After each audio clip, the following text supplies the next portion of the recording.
The stars burned cold and distant as the ship called Resilience moved through empty space. Captain Dae-jung sat in his command chair, watching the darkness outside. Behind them, somewhere far away, Earth was dying. The fires had stopped weeks ago. Now there was only silence, 3 months. That was how long the Vraxians took to kill 12 billion people. Dae-jung looked at the screen showing the people on his ship. Families huddled in small rooms. Children crying. Old people staring at nothing.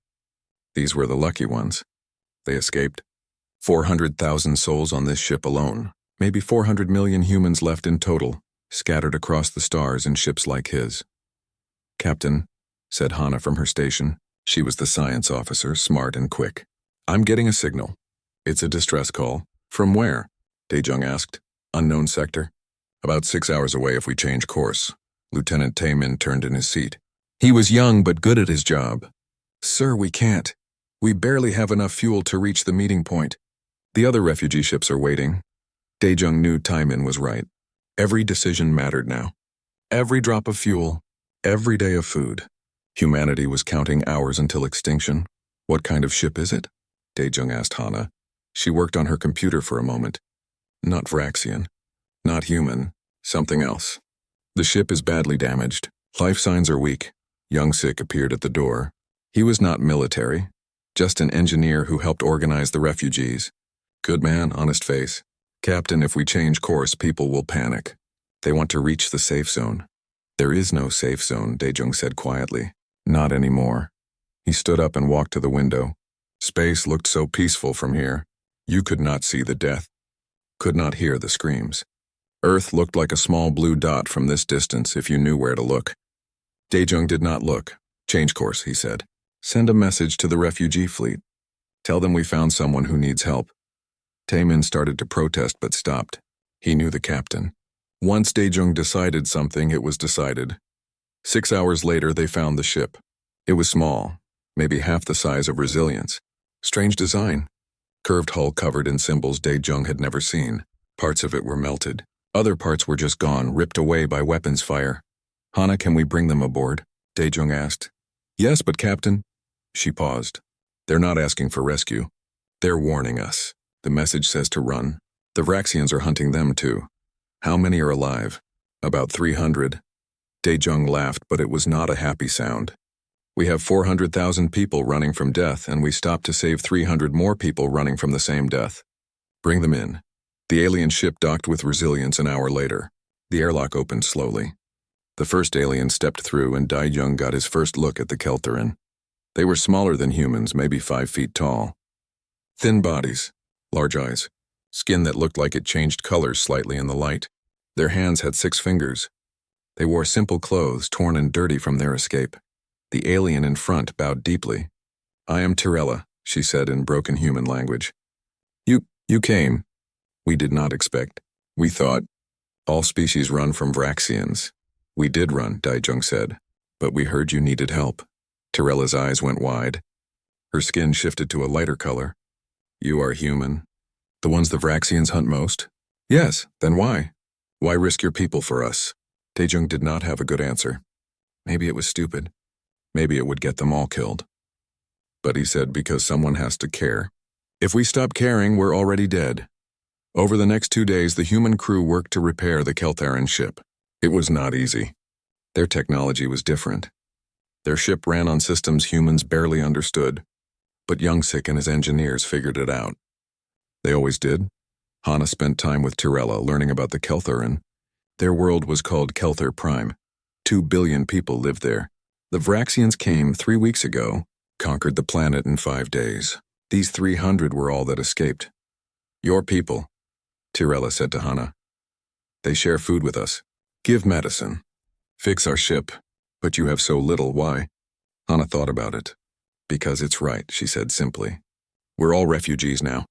We have to help each other." On the 3rd day, the repairs were done. The Keltherin ship could fly again. Not well, but enough to escape. Tirella came to see Dae-jung one last time. "Captain," she said, "we have nothing to give you. No fuel, no weapons, no money. The Vraxians took everything, but..." She held out a small crystal about the size of a thumb. It glowed softly with inner light. This is information, maps, knowledge, old things our people found before the war. It is all we have. Please take it. Daejung took the crystal carefully. Thank you. You didn't have to give us anything. You gave us our lives, Tirella said. Her skin turned a deep blue color. Hana had learned this meant strong emotion. You gave us hope. That is worth more than any treasure. Please, Captain, take our gift. And run. Run far from here. The Vraxians will not stop until every free species is dead or enslaved. Youngsik had come down to see them off. As Tirella left, he did something that surprised everyone.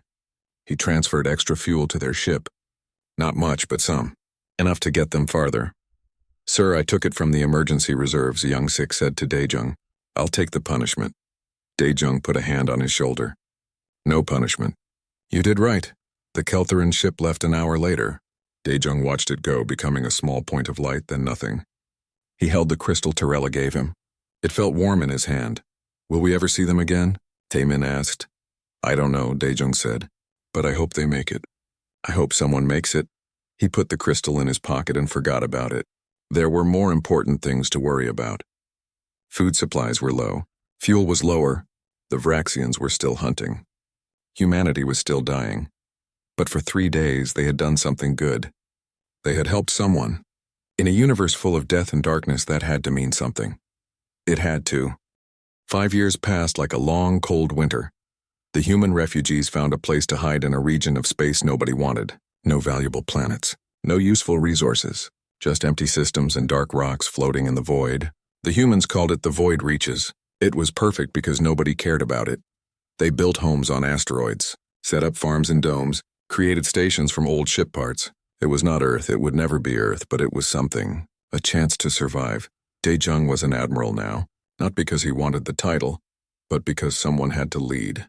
380 million humans lived in the Void Reaches, all of them looking to people like him for hope. He had less hope than they thought. Food was always short. Equipment always breaking. Every day was a struggle to keep people alive. And always the fear. Fear that the Vraxians would find them. Fear that this would be the day everything ended. In a small office on Station Hope, a young woman named Jiwoo worked late into the night. She was a cryptographer, someone who worked with codes and data. Her job was boring most days, organizing old files, making sure information was stored properly. Nothing exciting.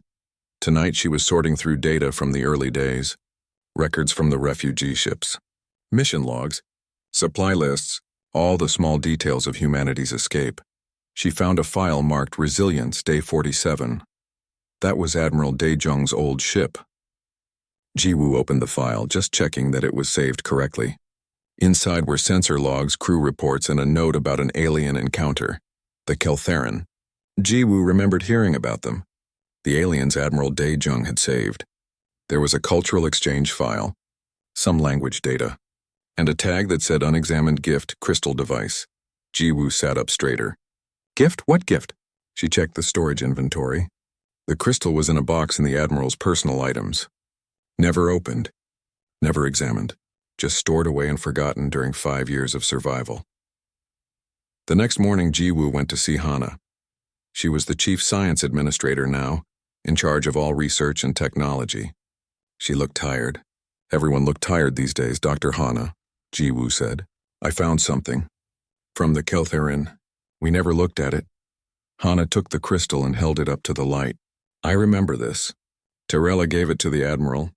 We were so busy just surviving, I forgot all about it. She smiled sadly. Let's see what it is. In the laboratory, Hana connected the crystal to their computer systems. At first, nothing happened. Then the crystal began to glow brighter. Data flooded across the screens. So much data, what is this? Jiwoo whispered. Hana worked quickly, her fingers flying over the controls. Her eyes got wider with each passing second. It's star charts. Complete navigation maps for 700 unexplored systems. She kept reading. And locations. Ancient locations, buildings, facilities from the predecessor civilization. Everyone knew about the predecessors. A species that existed millions of years ago. They had built amazing things and then disappeared. Sometimes explorers found their ruins. The technology was far beyond anything modern species could make. But predecessor sites were rare. Finding one was like winning a lottery. This crystal had locations for dozens of them. This information is worth more than entire star systems, Hana said quietly. Why did the Keltherin give this to us? Jiwoo thought about the story she heard. About how Admiral Dae-jung shared food when humans were starving. How the engineers fixed the Keltherin ship. How Young-sik gave them fuel from the emergency supplies. Because we helped them, Jiwoo said. We gave them everything we could, even when we had nothing. So they gave us everything they had. Hana was quiet for a long moment. Then she started working again. There's one location marked as special. The Keltherin notes say it's the most important, something called the Forge of Aeons. She pulled up the coordinates. It was far away but reachable. The notes said it was a manufacturing facility, a place where the predecessors built things. We need to tell the Admiral, Hana said. That evening, Admiral Dae-jung looked at the data on the screen in his office. Sung-ho was there too. He was in charge of colony defense, a practical man who thought about threats and protection. This could change everything, Sung-ho said. If we can access predecessor technology, it could also be a trap, Dae-jung said. Or empty. Or destroyed. We can't risk people on hope alone, sir, Hana said carefully. We're dying slowly here. Our equipment is failing. Our supplies are running out. In 10 years, maybe 20, we'll be gone anyway. This is a chance. Dae-jung looked at the crystal sitting on his desk. Such a small thing. He had carried it in his pocket for weeks after getting it, then stored it away and forgot about it. 5 years lost. What could they have done with 5 years? But maybe 5 years ago they were not ready. 5 years ago they were just running. Now they had a home. Small and poor, but a home. Now they had time to think about something other than immediate survival. The Keltherin gave us this when they had nothing, Dae-jung said. They trusted us with their most valuable information. Because we shared our last bread when we were starving. He stood up and looked out the window at the stars. Somewhere out there the Keltherin were hiding too. Somewhere out there the Vraxians were still hunting. And somewhere out there was a facility that might give humanity a chance. We'll send an expedition, he said. Hana, you'll lead it. Sung-ho, pick your best security team. We go to this Forge of Aeons and we see what the predecessors left behind. And if it's nothing, Sung-ho asked. Then we come home and keep surviving, Dae-jung said. But if it's something, if it's anything at all, maybe we can do more than just survive. Maybe we can actually live again. That night, Jiwoo watched the stars from her small room. She thought about choices and consequences. About how Admiral Dae-jung had chosen compassion over safety 5 years ago. About how that choice led to this moment. Small decisions, she thought. Small moments of kindness. You never know when they'll change everything. 3 weeks later, a small fleet of ships left the void reaches. 5 vessels, including Hana's ship and Sung-ho's security team. They carried humanity's hope with them. They followed a map given by aliens who remembered kindness. They flew toward the Forge of Aeons, not knowing what they would find. Not knowing that this journey would shake the foundations of the galaxy. But they flew anyway. Because humans always flew toward hope, even when hope seemed impossible. The Forge of Aeons was not what they expected. Hana had imagined a building, maybe. Or a station. Something recognizable. Instead, they found an asteroid 50 kilometers wide, covered in smooth black metal that seemed to drink the light from nearby stars. No windows. No obvious doors. Just a perfect sphere of ancient technology floating in the darkness. How old is this thing? Sung-ho asked from his ship. Scans say at least 3 million years, Hana replied. Maybe older. The metal isn't showing any decay at all. Minji, the young archaeotechnician, was almost bouncing in her seat with excitement. There's energy inside. Faint, but there. It's still powered after all this time. They spent 3 days scanning the forge before they found a way in. A small section of the hull responded to their probes by opening like a flower. Inside was a chamber just big enough for one ship. Hana took her ship in first. Sung-ho followed close behind, his weapons ready for anything. The chamber sealed behind them. For a terrible moment, nothing happened. Then light flooded the space, soft and blue. A tunnel opened ahead, leading deeper into the asteroid. They had no choice but to follow it. The tunnel led to a massive room, so large that their ship lights could not reach the far walls. The floor was covered in strange symbols. The walls were lined with machines that hummed quietly with power. I think we just parked inside a factory, Jae-hyun said. He was the chief engineer, good at fixing things and understanding how they worked. But a factory for what? They spent days exploring. The forge was enormous inside, much bigger than it looked from outside. Hundreds of rooms, thousands of machines, all of it still working, still waiting after millions of years. Minji worked on translating the symbols. The predecessor language was difficult, but the Keltheran data helped. Slowly, she began to understand. It's a manufacturing facility, she explained to the others. Automated. You give it instructions and raw materials, and it builds whatever you need. Ships, weapons, tools, medicine, anything. Why did they leave it? Sung-ho asked. If I had something like this, I would never abandon it. Maybe they didn't abandon it, Hana said quietly. Maybe they all died, and this is all that's left. The real problem was activation. The forge was powered but sleeping, like a computer waiting for someone to log in. They needed authorization. They needed the right biological signature. The predecessors are gone, Jae-hyun said. How do we get authorization from extinct species? Minji had an idea. The Keltheran data included genetic markers, samples from predecessor sites they explored. Maybe we can use those. It took 2 weeks of careful work. They built a device that could mimic the predecessor genetic signature. It was not perfect, but it might be enough. When Minji activated the device, the entire forge came to life. Lights blazed everywhere. Machines began moving. Screens appeared on walls, showing information in the predecessor language. A voice spoke, old and mechanical, in words none of them understood. It's asking for instructions, Minji said, reading the symbols. It wants to know what to build. Hana felt the weight of the moment. This was power beyond imagining.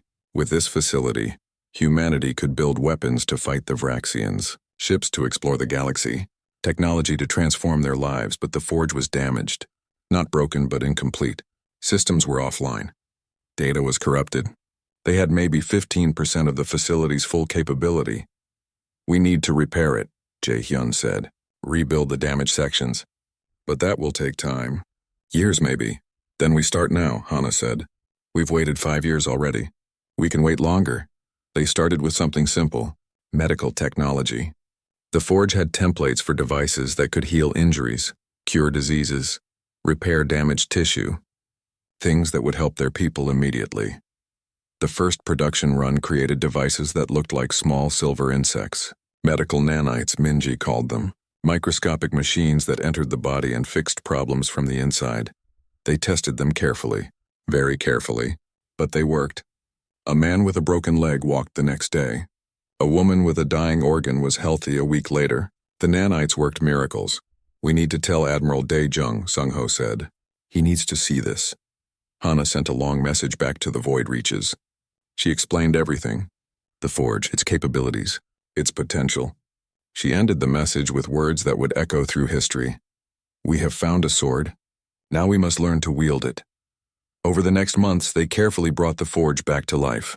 Jae-hyun and his engineering team worked day and night rebuilding computational systems, learning the predecessor language, understanding how the facility thought. They activated the shipbuilding section first. The templates were incredible. Ships with shields that could stop any weapon. Engines that could fold space and travel vast distances in moments. Weapons that could strike with perfect precision. The first ship took 3 weeks to build. They called it Hope's Edge. It was small, just a fighter, but it was beautiful, deadly, advanced beyond anything humans had made before. We can build 50 ships a month, Jae-hyun reported. Once we get more resources flowing. In a year we could have a real fleet, Sung-ho smiled. It was the first time Hana had seen him smile in years. The Vraxians think humanity is dead. Think we're just refugees hiding in the dark. They have no idea what we've found. But Hana felt worried too. We need to be careful. If the Vraxians learn about this place, then we defend it, Sung-ho said simply. This is our chance, Dr. Hana. Our one chance to stop running and start fighting back. That night, Hana stood in the main chamber of the forge, watching machines build humanity's future. She thought about Tirella, the Keltheran ambassador who gave them this gift. She thought about Admiral Dae-jung, who chose compassion when logic said to run. Small choices, she thought. That's what Jiwoo had said. Small choices that change everything. The Keltheran had saved themselves by saving humanity. They had given away their most precious secret to people who showed them kindness. And now that kindness was becoming power. Power that might save both species. Far away, in another part of space, a Vraxian scout detected unusual energy readings. Strange patterns from an empty system. It noted the readings in its log and moved on. Just another anomaly in the vast universe. Nothing important. The scout was wrong. It was very important. But by the time the Vraxians realized their mistake, it would be too late. The sword was being forged. Soon humanity would learn to use it, and the galaxy would never be the same. 8 years after Earth fell, humanity was no longer running. Admiral Daejung stood on the bridge of the command station, looking at the display showing their fleet.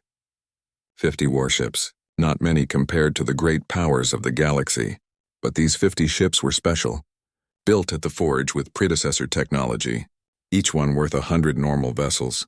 They had trained in secret, built in silence, prepared for the day they would stop hiding. That day was coming soon. "Admiral," said Sang-woo, the intelligence officer. He was a quiet man who listened more than he spoke. When he had something to say, people paid attention. "We have confirmation. The Vraxians are moving against Kelthar Prime, full invasion force. They want to eliminate the Keltharan resistance once and for all." Daejung felt cold. Kelthar Prime, the Keltharan homeworld. 2 billion people still lived there under Vraxian occupation. The resistance had fought for 8 years, but they were losing. Everyone knew it. It was only a matter of time. "How long?" he asked. 2 months, maybe 3. The Keltharan won't last longer than that. Captain Tae-min, who now commanded the flagship Retribution, shook his head. "It's not our fight, Admiral. We're not ready for open war with the Vraxians. We need more time." "More ships. We'll never be ready," said Yunbi. She was the tactical coordinator, the one who planned their strategies. Smart and careful, she thought 10 steps ahead of everyone else. "The Vraxians control 400 star systems. We have 50 ships. We can't win a war against them." "Then what do we do?" Daejung asked quietly. "We let the Keltharan die? After what they gave us?" The room fell silent. Everyone knew the truth. Without the Keltharan data, humanity would still be slowly dying in the void reaches. The forge, the ships, the technology, the hope, all of it came from a gift given by people who had nothing. The door opened. Ambassador Torella walked in. She was older now, worn by years of war and loss, but she still carried herself with dignity. "Admiral Daejung," she said. Her human language was much better now. "I came to say goodbye." "Goodbye?" Daejung stood up. "What do you mean?" "The resistance is ending. We have maybe weeks left. I wanted to thank you one last time before my people are gone." Torella's skin shifted to a sad gray color. "I'm sorry. Sorry that I gave you the forge data. The Vraxians may have followed that information trail. If they find you because of us—" "Stop," Daejung said firmly. "You gave us life when we had none. You trusted us with your most valuable secret. We will never regret that. But there is nothing you can do," Torella said. "I understand. You have your own people to protect. I just wanted you to know that we never regretted helping you, even at the end." After Torella left, Daejung called a council meeting. All the human leaders came. Military commanders, colony administrators, scientists. People who had survived the long, dark years. Jiwoo was there too, now a major intelligence analyst. Young Sik came as well, representing the civilians. The engineer who had given his emergency fuel supplies to the Keltharan so many years ago. The debate was fierce. "We can't win against the Vraxian military," said one commander. "It's suicide. We should keep building. In 5 more years, maybe 10, we'll be strong enough," said another. "The Keltharan will be dead in 5 years, Jiwoo said quietly. "We'll be strong and alone." "Better alone than extinct," someone argued. Young Sik stood up. He rarely spoke in these meetings. "I gave them fuel. 8 years ago. Fuel we needed. Everyone thought I was stupid. Maybe I was, but I did it because it was right." He looked around the room. "Are we the kind of people who survive by watching our friends die? Is that who we became?" Yunbi had been quiet, thinking. Now she spoke. "We can't fight the full Vraxian military, but we don't have to. We just need to break their occupation force at Kelthar Prime. Hit them hard and fast. Show the galaxy that humanity is alive." "It's still incredibly dangerous," Taemin said. "We could lose everything." "We already lost everything once," Daejung said. "Earth, our families, our civilization. We rebuilt. We survived.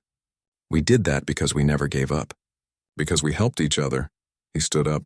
"The Keltharan helped us when the entire galaxy turned its back. When the Galactic Council voted to do nothing while we were being slaughtered, One small species reached out to us, and we reached back. He looked at each person in the room. I'm not ordering anyone. This is a choice. We can hide, keep building, hope the Vraxians never find us. Or we can stand up. We can show the galaxy what humanity means. That we don't forget our friends. That we don't abandon people who stood with us. What are you proposing? Someone asked. Operation Gratitude, Yunbi said. She pulled up a tactical display. We take our entire fleet to Kelthar Prime. We hit the Vraxian occupation force before they can react. We break them. We free the Keltharin, and we send a message to every species in the galaxy. What message? Taemin asked. That humanity protects its friends, Daejung said simply. The vote was not unanimous. Some people voted no. They were afraid. They had good reasons to be afraid. But most voted yes. Not because it was safe. Not because it was smart. But because it was right. 3 days later, Ambassador Torella received a message. She read it once. Then again. Then she sat down and cried. The message was simple, and we're coming, hold on.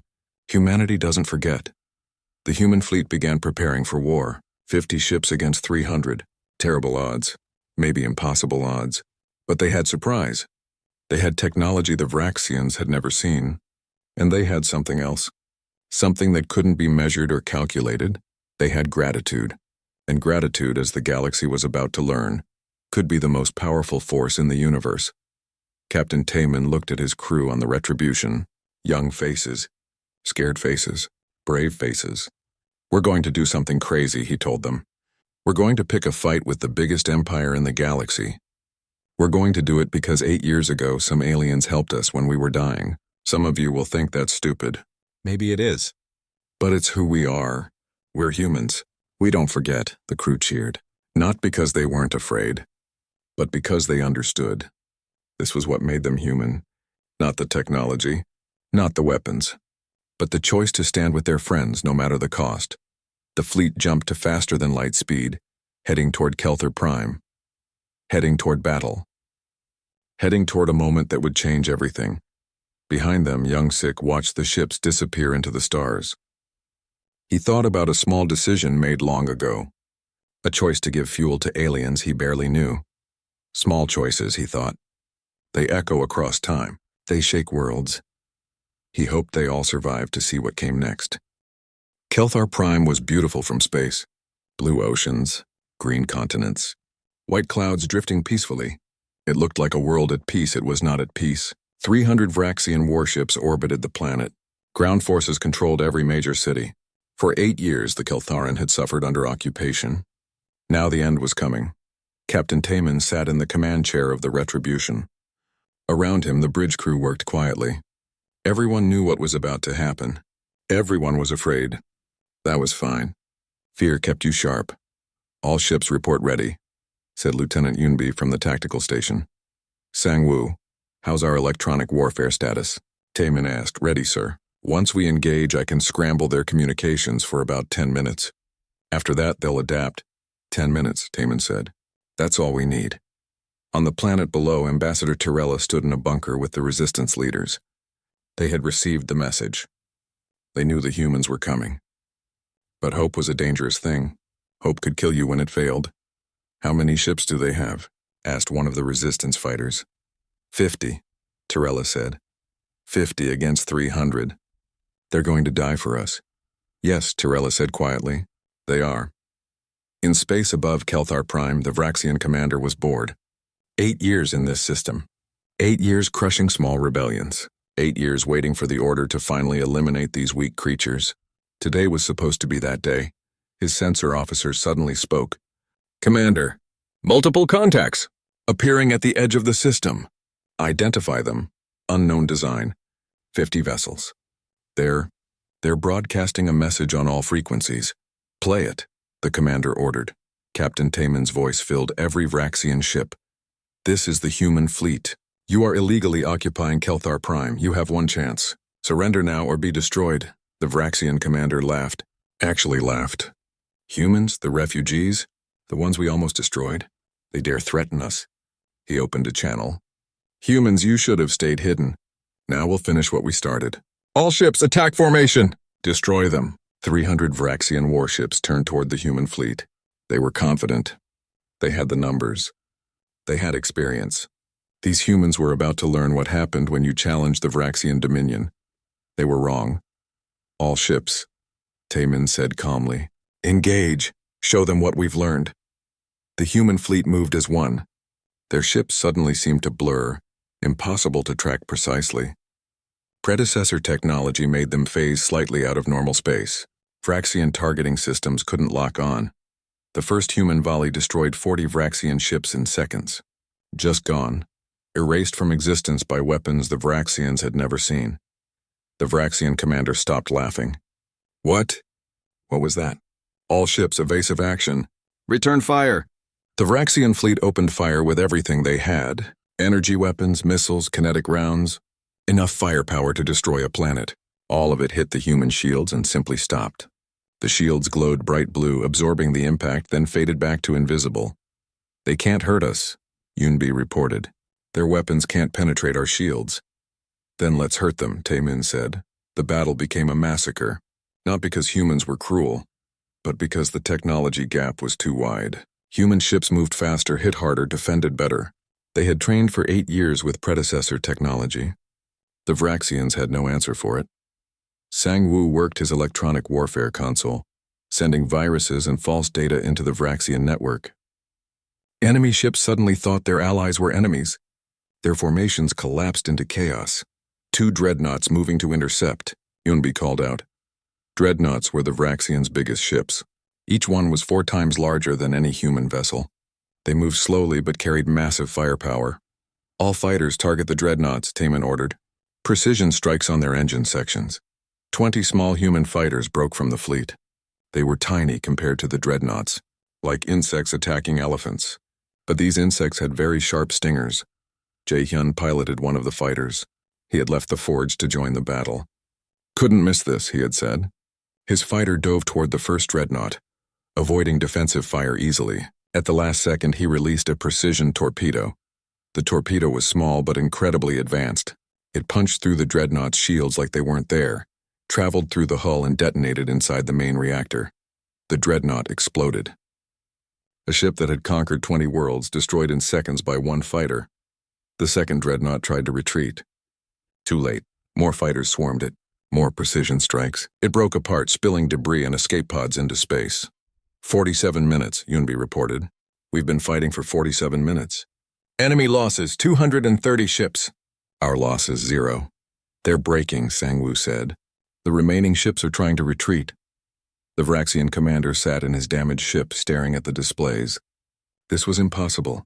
Impossible. His fleet was being destroyed by refugees, by humans who should have been extinct. Send a message, he said quietly. Tell them we surrender. Taemin received the message. He could have ignored it, could have destroyed every Vraxian ship, but that wasn't who humans were. Ceasefire, he ordered. Let them surrender. The remaining 70 Vraxian ships powered down their weapons. On the planet below, the ground occupation forces received the message. Their fleet was gone. They were alone. They surrendered too. Taemin opened a channel to the entire system. To the Vraxians, to the Keltaran, to anyone listening. Let it be known across the galaxy. Humanity protects its friends. We will find you. We will free you. And we will never forget those who stood with us. On the planet, Tirella and the resistance fighters rushed outside. Above them, they saw the Vraxian ships retreating, saw human ships taking positions around the planet. After 8 years of darkness, they were free. Tirella fell to her knees and cried. Around her, 2 billion Keltharan looked up at the sky and understood. The humans had come. Against impossible odds, against common sense, against every reason to stay hidden. They had come. Because 8 years ago, the Keltharan had given them a gift. Because humans didn't forget. Because gratitude, it turned out, was stronger than empires. Human marines began teleporting down to the surface. The predecessor technology let them appear anywhere instantly. Vraxian command posts were secured in minutes. The occupation was over. That night, celebrations erupted across Kelthar Prime. People danced in the streets, sang songs, cried with joy. The nightmare was over. Taemin stood on the bridge of the Retribution, looking at the planet below. We did it, Yunbi said beside him. We actually did it. This was the easy part, Taman said quietly. The Vraxians will come back. With more ships. More weapons. We just made an enemy of the biggest empire in the galaxy. Yes, Yunbi agreed. But we also showed the galaxy something important. We showed them that humanity is back. That we're not victims anymore. That we stand with our friends no matter what. News of the battle spread across the galaxy faster than light. Species that had never heard of humans suddenly knew the name. The refugees who became warriors. The extinct species that returned, and everyone learned one lesson. Humans never forget those who helped them, and their gratitude can shake worlds. The galaxy changed overnight. News of the Battle of Kelthar Prime spread through every inhabited system. 50 human ships had destroyed 200 Vraxian vessels in less than an hour. An extinct species had returned with technology nobody understood. The impossible had happened. Admiral De Jung sat in his office reading reports. 3 minor species had started rebellions against Vraxian occupation within a week of the battle. 5 more were quietly preparing. The Vraxian Dominion, which had seemed unbeatable for centuries, was suddenly vulnerable. "It's working," said Hana, now the chief diplomatic emissary. "We lit a fire. Now it's spreading. The Vraxians won't ignore this," De Jung said. "They'll come for us with everything they have." He was right. Warlord Kraxus, the supreme commander of all Vraxian forces, had declared humanity enemy number 1. The Vraxian Senate had authorized unlimited resources for humanity's destruction. They were scared. Fear made them dangerous, but something else was happening too. Something the Vraxians didn't expect. Hyunwoo ran the human intelligence network now. He was good at finding secrets, at connecting pieces that others missed. He had discovered something important in the Galactic Council records. "Admiral," he said, bringing his data to De Jung's office. "You need to see this." The files showed council discussions from 9 years ago, right before Earth fell. The council had known about the Forge of Aeons. They had kept it secret, not wanting any single species to gain that much power. When humanity started exploring in that direction, the council had quietly encouraged the Vraxians to eliminate them. They helped destroy Earth. Daijung said quietly, reading the files. The council. The ones who claimed neutrality. They helped murder 12 billion humans because they were afraid we might find the forge. "It gets worse," Hyunwoo said. "They knew about other predecessor facilities. Dozens of them. They've been keeping them secret for centuries, making sure no young species could access them." Hana looked at the data with disgust. "We need to release this. The galaxy needs to know what the council did." So Yun was in charge of diplomatic security, protecting human ambassadors and handling sensitive information. "If we release this, the council will collapse. The galactic government will fall apart." "Good," Daejung said firmly. "Let it fall." They stood by and watched genocide. They helped cause it. They don't deserve to govern anyone. The files were released on every galactic network simultaneously. Within hours, the scandal was everywhere. Council members tried to deny it, but the evidence was clear. Riots broke out on council worlds. Multiple ambassadors resigned. The speaker of the council disappeared, probably fleeing prosecution. 8 species, including several minor civilizations that had been ignored by the council for years, sent messages to humanity.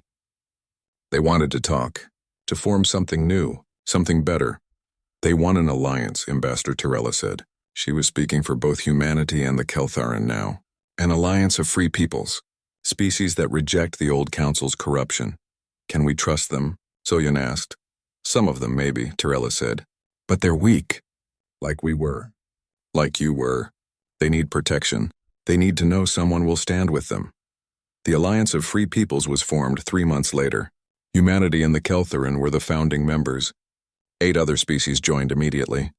It was small compared to the old galactic powers, but it was growing, and the Vraxians were not happy.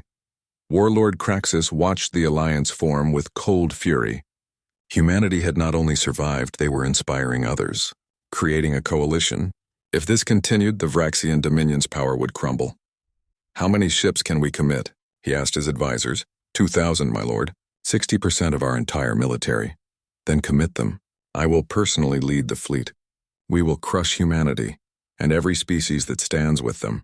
We will make an example that the galaxy will never forget." Soyun's intelligence network intercepted the plans 2 weeks before the attack. The Vraxians were coming to the void reaches. coming to destroy humanity's home. 2,000 ships. It was more than anyone expected. Admiral Daejung called an emergency council with the Alliance members.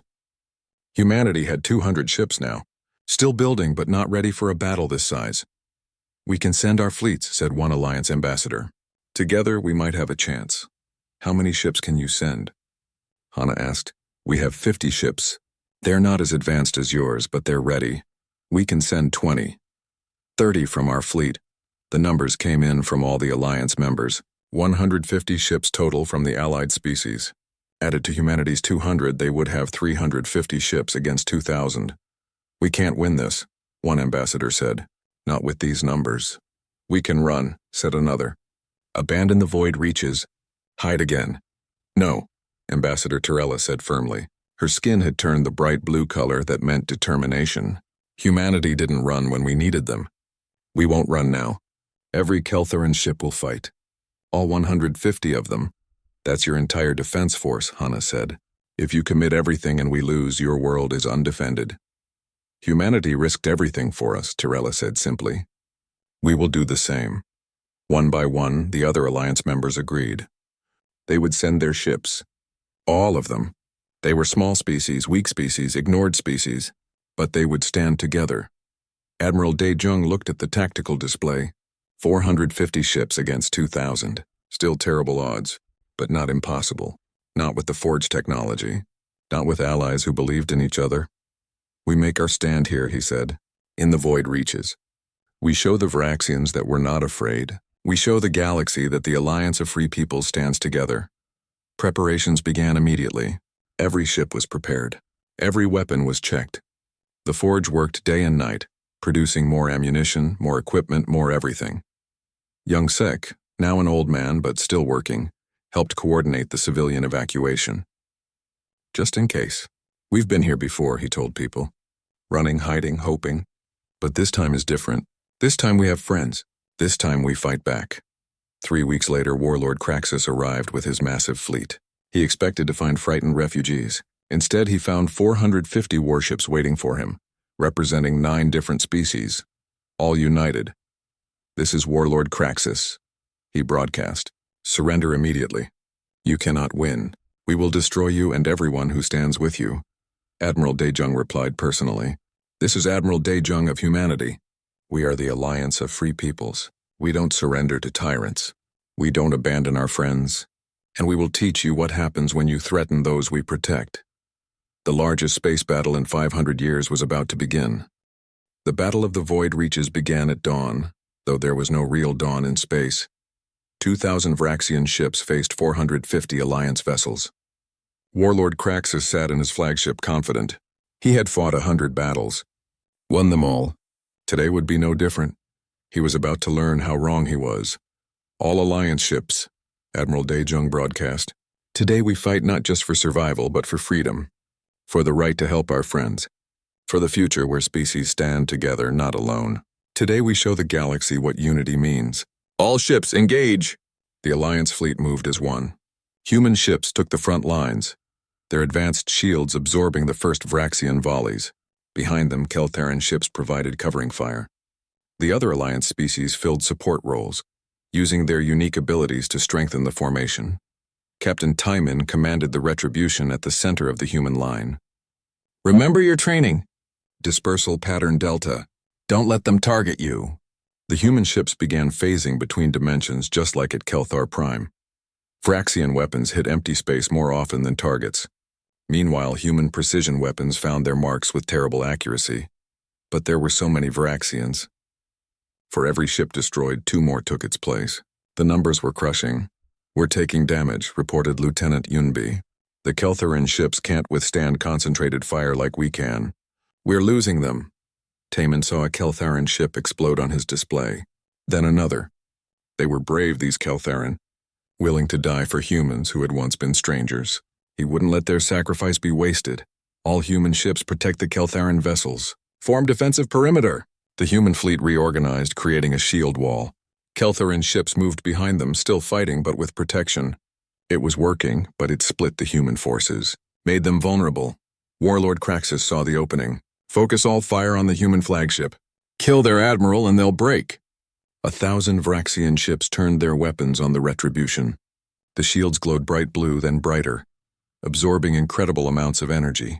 But even predecessor technology had limits. Shields at 40%, Yunbi called out.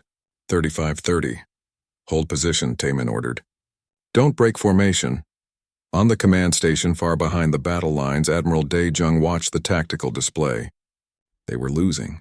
Slowly but steadily. In a few more hours, the Alliance fleet would be destroyed. Sir, said Sang-woo quietly, we can still evacuate. The civilian ships are ready. We can save most of the population. No, Dae-jung said. We stand, we fight. If we run now, the Alliance dies. Every species that trusted us will be alone again. We either win here or we die here. Hana stood beside him. There might be another way. The Forge. We've been using it to produce weapons and ships, but it has other capabilities. Defensive systems. We never activated them because we thought we'd have more time. How long to activate them? 10 minutes. Maybe 15. Do it, Dae-jung ordered. Sang-woo, send a message to all Alliance ships. Tell them to hold for 15 minutes. Just 15 more minutes. The message spread through the fleet. Just hold a little longer. Captain Taemin saw the message. 15 minutes. The Retribution's shields were at 20%. They wouldn't last 15 minutes unless... Yunbi, transfer all non-essential power to shields. Life support, weapons, everything. Just keep the shields up. Sir, that will leave us defenseless. We won't be able to shoot back. I know. But we don't need to shoot back. We just need to survive. The Retribution stopped firing. All its energy went to defense. The shield strengthened. 30%, 40%. The Vraxian weapons pounded against them like waves against a cliff. Other human ships did the same. They became pure defense, sacrificing offense for survival. The Keltheran and Alliance ships kept fighting, kept firing, kept the Vraxians busy. 10 minutes passed, 12, 14, shields failing. Yunbi shouted. We can't hold. At the Forge, Jae-hyun worked frantically. The defensive systems were old, complex, buried deep in the facility's code. But he understood predecessor technology now, understood how they thought. Come on, he muttered. Work. Please work. The system activated at 14 minutes and 30 seconds. Around the entire Void Reaches system, in a sphere thousands of kilometers wide, energy barriers appeared. Massive, powerful, unlike anything seen in modern times. The predecessor defensive grid, sleeping for millions of years, awoke. The barriers didn't stop ships from moving, but they disrupted weapons fire. Vraxian energy beams scattered. Missiles lost tracking. Kinetic rounds slowed and tumbled off course. Suddenly, the Alliance fleet could fight without being hit. While the Vraxian ship still took full damage from Alliance weapons, the battle turned in seconds. All ships, Dae-jung broadcast. Full offensive. Show them what we can do. The Alliance fleet surged forward. Human ships, their shields recovered, unleashed devastating firepower. Keltheran ships broke the Vraxian formations with coordinated strikes. The other Alliance members hit supply lines and support vessels.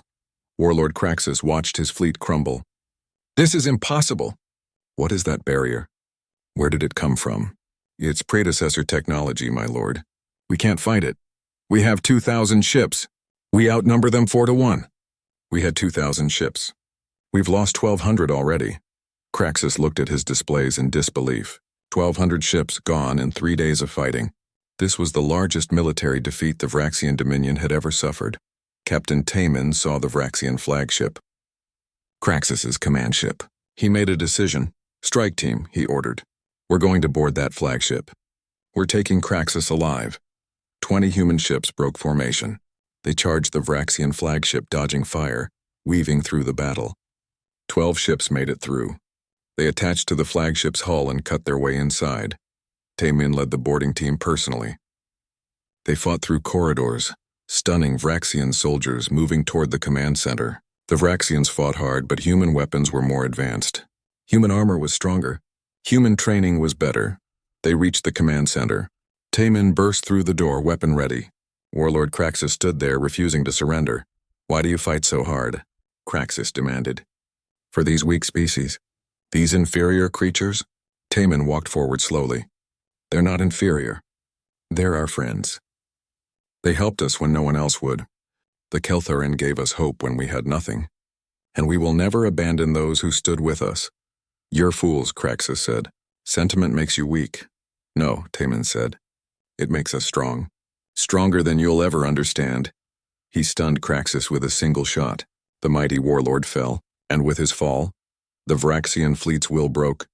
The remaining 800 Vraxian ships retreated. They ran, broadcasting surrender, begging for mercy.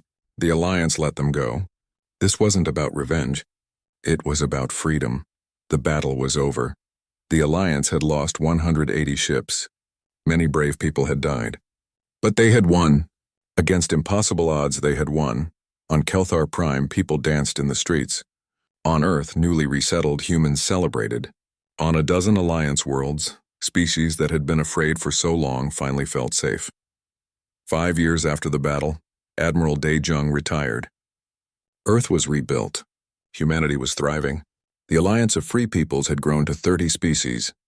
The old Galactic Council was gone, replaced by a democratic assembly where every species had a voice. A memorial was built on Earth. Simple stone, beautiful design.